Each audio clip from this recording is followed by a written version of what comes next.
Salut les gars, j'espère que vous allez bien. Moi, je vais bien. Bienvenue sur Causer de Sport, la chaîne où on parle essentiellement de foot et de basket pour l'instant. Alors, moi, je me nomme Sergi et aujourd'hui, je vais vous faire une petite vidéo, une vidéo brève, encore une fois, de basket. Et cette fois-ci, on va parler de James Harden. Je vais parler rapidement de la situation, de ce qu'il en est. Et vous allez me dire dans les commentaires qu'est-ce que vous en pensez. Est-ce que j'ai raison ou pas? Alors, James Harden, c'est quoi le problème? Il a demandé son trade. Il a demandé son trade, il veut partir. Il veut partir des Sixers parce qu'il en a marre, il en a marre d'être le deuxième homme. Mais est-ce que selon vous, actuellement, James Harden, il a le droit de demander son transfert? Est-ce que selon vous, James Harden, c'est le franchise player actuellement des Sixers? Qu'est-ce qu'il a prouvé durant ces dernières années? Certes, vous allez me dire, James Harden, MVP 2017-2018, il a battu plusieurs records avec, les Rockets. Il y a même un record qui m'a fasciné, plus de 30 points en 32 matchs d'affilée, je le rappelle. Et il y a pas de doute, il y a pas de doute sur son talent ou sur son talent passé. C'est un basketteur extraordinaire. Il a démontré par le passé qu'il pouvait faire des choses incroyables, partir en boîte de striptease, revenir, claquer 38 points, 12 passes décisives, un joli petit double-double. OK, mais ça, c'était le James Harden avant. Quand il est parti au Nets, il a rien prouvé. Après, vous allez me dire, il y a eu le Covid, OK, mais derrière, il a rien prouvé. Aux Sixers, pareil. Je pense même que sa campagne aux Sixers a été catastrophique. Maintenant, est-ce que ce James Harden aujourd'hui peut être en droit de demander son transfert? Pour moi, la réponse est clairement non.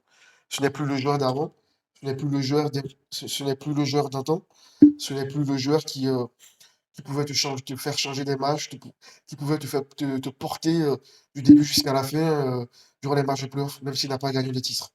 Là, actuellement, le franchise player de, euh, de Philadelphie, on le sait tous, c'est Embiid, MVP l'année dernière. Donc, bon, pour en revenir à Harden, là, par exemple, Harden, moi, je trouve que Harden, il est dans la même situation que Kyrie. Kyrie, il voulait partir aux Lakers, rejoindre LeBron.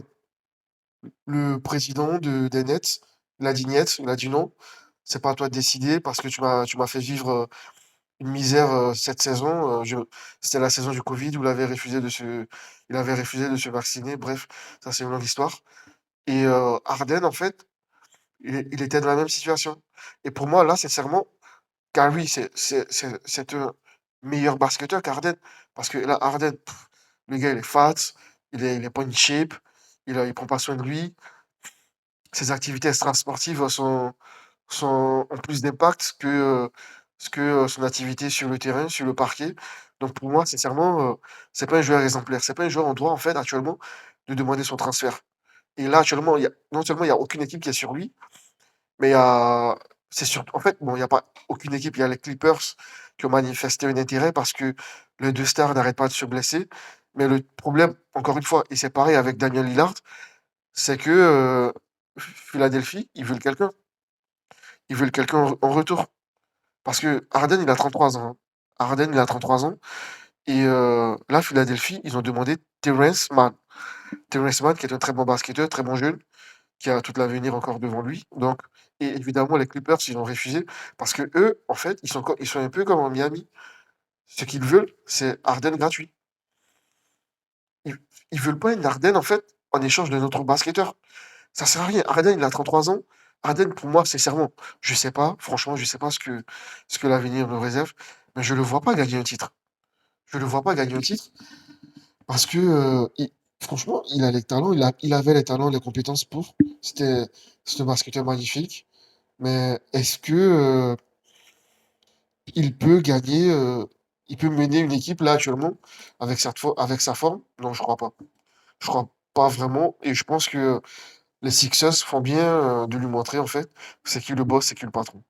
Donc du coup, faites-moi comprendre, excusez-moi, faites-moi savoir ce que vous en pensez. Encore une fois, n'hésitez pas à vous abonner, à liker et à partager si vous pensez que c'est un contenu qui peut intéresser vos potes, vos amis. Je vous remercie.